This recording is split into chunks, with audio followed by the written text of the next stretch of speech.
আসসালামু আলাইকুম রাহমাতুল্লাহি ওয়া বারাকাতুহু।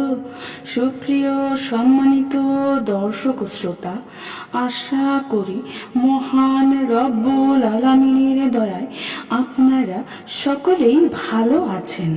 সুপ্রিয় সম্মানিত দর্শক শ্রোতা, আজকে হযরত আলী রাদিয়াল্লাহু তাআলা আনহু থেকে একটি ঘটনা বর্ণনা করব। ঘটনার শিরোনাম হচ্ছে স্বামীর বিরুদ্ধে অভিযোগ। সুপ্রিয় সম্মানিত দর্শক শ্রোতা, আপনাদের নিকট অনুরোধ থাকবে ঘটনাটি শেষ পর্যন্ত শোনার।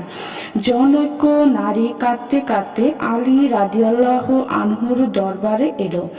আলী রাদিয়াল্লাহু আনহুর কাছে অভিযোগ করল, আমিরুল মুমিনিন, আমার স্বামী আমার বাদীর সাথে আমার অনুমতি ছাড়াই শারীরিক সম্পর্ক করেছে। আলী রাদিয়াল্লাহু আনহু তার স্বামীকে জিজ্ঞেস করলেন, এ ব্যাপারে তোমার কি বক্তব্য?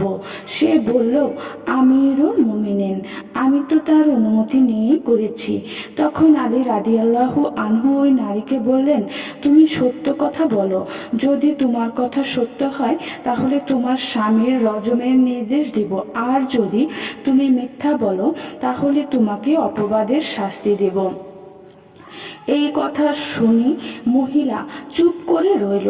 এরই মধ্যে নামাজের সময় হয়ে গেল। আলী রাদিয়াল্লাহু আনহু বিচার অসম্পূর্ণ রেখে মসজিদে চলে গেলেন। ওইদিকে ওই মহিলা চিন্তা করতে লাগলো, স্বামীকে রজমের শাস্তি দেওয়ার আর আমাকে মিথ্যা অপবাদের শাস্তি দেওয়ার, এর কোনোটি তো আমার পক্ষে মেনে নেওয়া সম্ভব নয়। অবশেষে আলী রাদিয়াল্লাহু আনহুর মসজিদ থেকে ফিরে আসার পূর্বেই সে পালিয়ে গেল। আলী রাদিয়াল্লাহু আনহু মসজিদ থেকে ফিরে এসে যখন তাকে দেখলেন না, তখন তার ব্যাপারে আর কাউকে কিছু জিজ্ঞেস করলেন না। সুপ্রিয় সম্মানিত দর্শক শ্রোতা, আজকের ঘটনাটি এই পর্যন্তই।